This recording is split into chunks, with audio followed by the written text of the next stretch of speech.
Ilang kaibigan sa showbiz ni Regine Velasquez Alcacid ang dumalo po sa burol ng kanyang yumaong ama na si Mang Jerry.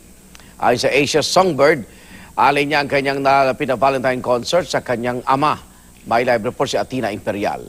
Atina.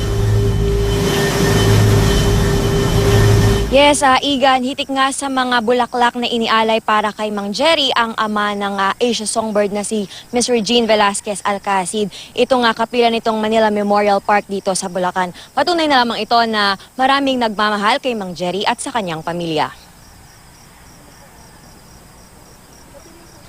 Hanggang hating gabi, nagsidatingan pa rin ang mga nakikiramay.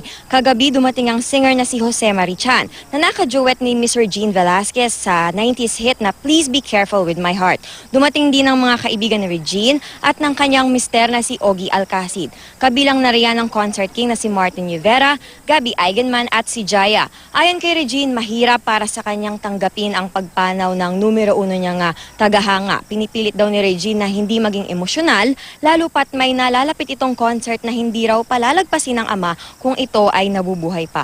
Inialay ni Regine sa ama ang Valentine concert nito sa susunod na linggo, kaya aawitin daw niya dito ang leader of the band na paborito ni Mang Jerry. I am known as the daughter of Mang Jerry. He's my #1 fan. He never missed a show, a concert, an album.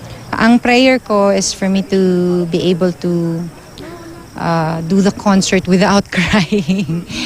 Tapos ayoko muna ring umiyak at maging emotional itong buong week na to kasi mauubos ko yung boses ko. So iyak ako after the concert na lang. Igan, sa Biyernes nga nakatakdang ilibing si Mang Jerry dito sa Manila Memorial Park dito sa Bulacan. Igan? Maraming salamat, Atina Imperial.